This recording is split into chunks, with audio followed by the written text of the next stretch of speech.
This is a recording of this year's Virtual Residency Fair. We'd like to take the time to thank the programs that volunteered their time to present to this year's applicants. This year's PM&R Scholars Virtual Residency Fair is supported by PM&R Recap and Ultrasound Guidance. PM&R Recap is the leading resource for your physiatry board preparation, clinical preparation, audition rotations, and beyond. PM&R Recap offers 35 hours of review videos, hundreds of review questions, and oral board cases to help you become the best physiatrist that you can be. Head to pmnrrecap.com to learn more. Ultrasound Guidance is the innovative new online ultrasound learning platform that gives you instant access to expert instruction. With rapid scans and complete scans of every joint and peripheral nerve, Ultrasound Guidance is the perfect way to jumpstart your MSK ultrasound learning. Visit ultrasoundguidance.com to learn more. I can get started.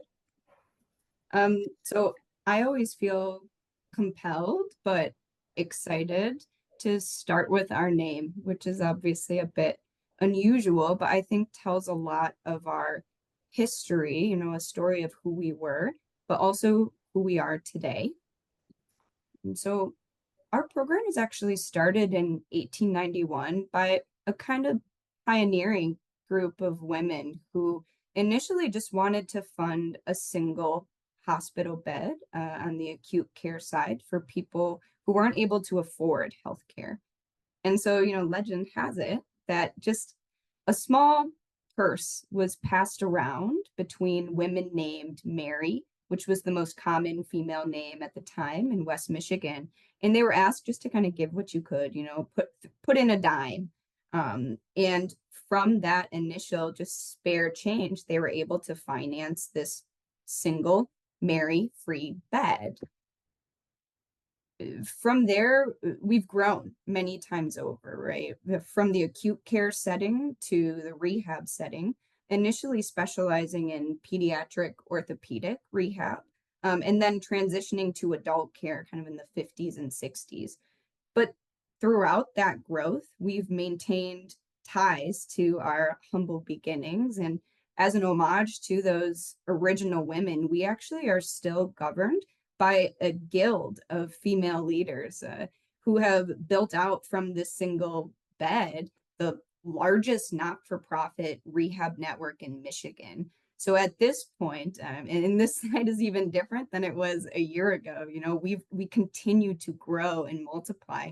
And we now have nearly 140 acute rehab beds just at our downtown campus in Grand Rapids, alongside 48 subacute rehab beds, and then almost 200 other acute rehab beds across the Midwest. And we span from, way up north in Traverse City to across the state in Saginaw, and really everywhere in between. And what that means for us, for me as an attending, is that my partners, my colleagues are not just the specialists, I rub elbows with every day, but I have a whole network of support and resources and expert level care across the region. But we also really pride ourselves on not just elevating rehab, but expanding rehab and access to high quality rehab across the state. We don't just serve the patients down the road. We have now made rehab available to national and even international patient populations. What that means for the trainee is that you're seeing both, the horses and the zebras. You're seeing bread and butter rehab, but also the very esoteric, the very rare, a wide diversity of cases. And I think that that's reflected in what you'll see our trainees graduate and be ready for, whether it's beginning directly in general rehab practice or matching into competitive subspecialty fellowships. But having trained at Mary Free Bed, you end up prepared for everything from pediatric to, we have an intensive medical rehab unit, which is kind of an extension of an ICU with the capability of taking patients on ventilators and on dialysis. You can see also, if we zoom in on our campus, we have the opportunity for aquatic therapy. We have our own prosthetics and orthotics fabrication labs, and these are available both for the inpatient and outpatient teams to utilize, like in real time, to serve their patients in every phase of care. Another like arm or extension of Mary Free Bed, and I think a representation of what we mean to the community here is the Mary Free Bed YMCA, which was the first of its kind in that it was built to be entirely accessible for all populations, and for the entire community. That's something that's really dear to us at our program, that the patients we serve really represent all of West Michigan. And so this again was the first of its kind and kind of revolutionary, and I think is representative of our mission as a whole and our place in Michigan. I would be remiss not to also mention our brand new pediatric hospital. So um, as a partnership with Helen DeVos Children's Hospital just down the street, we just broke ground in the last couple of months on a freestanding pediatric rehab hospital, which is, gosh, one of just a few scattered around the country, and really allows us to build out our current pediatric unit to expand, take on more patients, serve even more complex populations because of that partnership with the acute care hospital. So very exciting times for our program and also for West Michigan as a whole. So at this point, I'll pass it over to our program director, Dr. Lamb, to really zoom in on our program.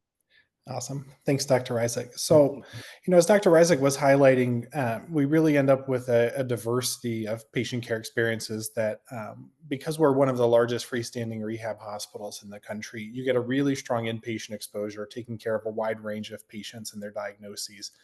You also get procedural experience, not just with us, but also through some of those partnerships that we've built with our area institutions.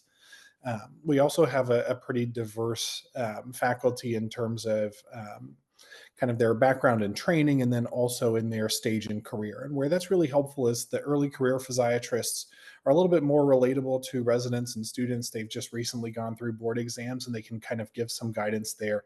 But you also have some later career physiatrists who have practiced at other institutions before coming here. And so they bring with them some connections and a lot of experience as well. Our residency is arranged as most are, with a predominant inpatient as a PGY2 with 4 outpatient blocks as we rotate on a 4-week block schedule. PGY3 is kind of a combination of inpatient and outpatient with 2 electives, and then PGY4 is almost all outpatient and elective with 1 inpatient block. A couple things to highlight: that gives you 6 electives, which is the maximum allowable time. So it gives you a lot of flexibility in your education. We also weave EMG experience throughout kind of the outpatient blocks, and we find that you get a little bit better knowledge retention because you're doing it more regularly than when you have kind of a single dedicated EMG block or a couple EMG blocks. That's kind of woven throughout, even starting in PGY2. Our didactics repeat on a 12-month basis with a longitudinal EMG and musculoskeletal ultrasound curriculum built in.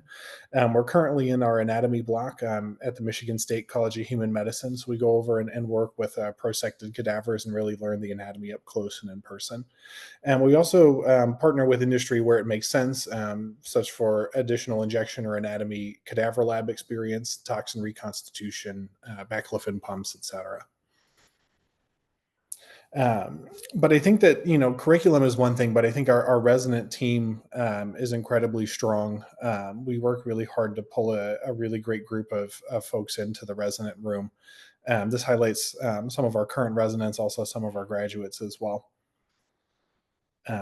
And we'd be remiss to not mention our U.S. News and World Report ranking this year, number 9, up from number 10 last year.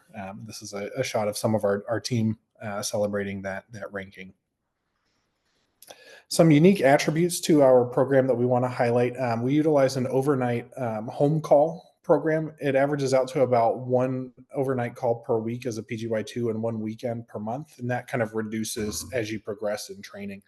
But we also have an in-house internal medicine service with an APP, either a nurse practitioner or PA, who's in-house 24 hours a day. And so first call on all of the medical group patients goes to the APP. So if it's something like a low blood sugar overnight, they're helping manage that so that that's not a page that goes through to our residents. If it's more of a PM&R related altered mental status type of thing, then that's going through to the residents. And this results in a big reduction of call volume, which is really important when you've got a rehab hospital that's 139 patients. DEI is also an important part of our hospital and our residency program. We have a residency created DEI statement that's available for you all to see on our website. We also have, in its second year, funded by that Mary Free Bed Guild that Dr. Reisig was talking about, an underrepresented in medicine scholarship. All of our faculty interviewers undergo unconscious bias training, and we're currently working on some research evaluating equity in healthcare access. So not just kind of what we're doing from an education perspective, but also from a research perspective. We also believe that transparency and leadership of the program is important. We recognize that change can be hard. And in treating residents as junior colleagues, we try to, when we can, kind of point out the why behind a change. And so this is kind of a ongoing living project status board that all of our residents have access to. And so they can see in real time, what are we working on? What is something that a resident might have proposed as a change? What is our leadership doing on it? What's the status of it? What are we waiting on for next steps? And so this kind of updates in real time so that people can kind of see where we're at. We also restructured our mentorship program to much more closely approximate that of faculty development, where there's kind of building of a resident portfolio that kind of looks at the same things that faculty promotion does: patient care, scholarly work, education, committees. And what that does is it helps build those habits that make you successful in your career early on, so that you can then carry those forward if you're going to be academic faculty, say, in the future. So that was work that we presented with faculty at Baylor College of Medicine at last year's physiatry conference. We also have some core faculty with dedicated academic half days for program determined goals and interests that we'll kind of highlight moving down here. Dr. Beddoes is one of our EMG instructors working on some electrodiagnostic curriculum and conferences. Dr. Josephson has dedicated one-on-one EMG instruction in MSK ultrasound curriculum time. Dr. Kaplan is palliative care fellowship trained, and so she's working on kind of longitudinal difficult conversations curriculum for this year. Dr. Vandenberg is our morbidity, mortality / QI guru, and Dr. Yablon is a brain injury physiatrist working in research mentorship, identification, and assistance of resident research projects. Grand Rapids, for those who may not know, is known as Beer City, USA. There's more than 80 and growing craft breweries, and that kind of helps feed a good restaurant scene and a growing downtown. It's also a very strong art scene, including Art Prize, which those of you who are from Michigan or know about Michigan have probably heard of that. There's also a very large theater that gets rotating and touring Broadway shows through.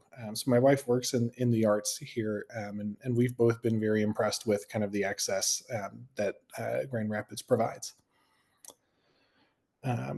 And getting out of Grand Rapids is also really easy to do, and there's a lot of great things to do for day or weekend trips. Traverse City up in the north, Mackinac Island as well. Grand Haven and Saugatuck are both about an hour away. If you're more into hiking, camping, those types of things, the Upper Peninsula is really wonderful for that. You get all the big city sports in Detroit, and then although it's not, Vail or Park City, there is still some pretty decent skiing up in the Thompsonville area. So with that, I apologize for some of the technical difficulties we had at the beginning. These are some ways that you can follow us and find a little bit more about us. You can search maryfreebed.com and get to our residency page. We also have a residency Instagram that's there as MFB PM&R Residency. And then you can follow me on Twitter or X or our hospital as well. So we have a couple minutes for some verbal questions. We probably won't get to everyone, so I'll stick around in the chat. I'd welcome our residents and staff too as well. You can either message us directly individually or to the group as well. We appreciate your attention and joining in tonight. Thank you so much. You guys have 3 minutes remaining.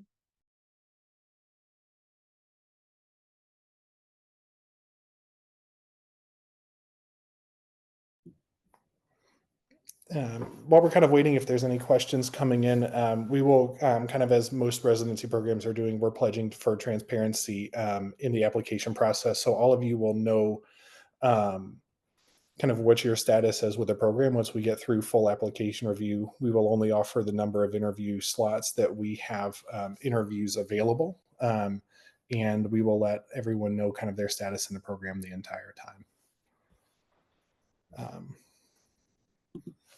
So we have a question about active medical students versus recent graduates. Both are absolutely welcome to apply. I apologize for some ambiguity on the website. So anybody who's either a current fourth-year student or a previous graduate is welcome to apply to our program.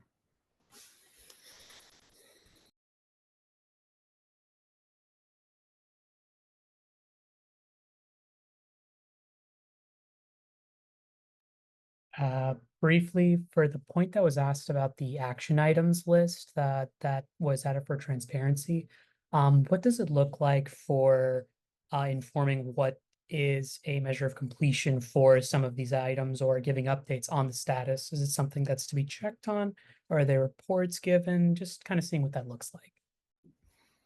Yeah, so I can speak to that. So what we usually try to do is both identify what the need is and then also how are we going to measure it. And that ends up living in that document. And it's kind of updated in real time. And so as we meet those goals, I kind of tend to move a half slash mark to a full checkbox if it's done, and also kind of list what are the outstanding tasks and why are they still outstanding for each line item on the status board.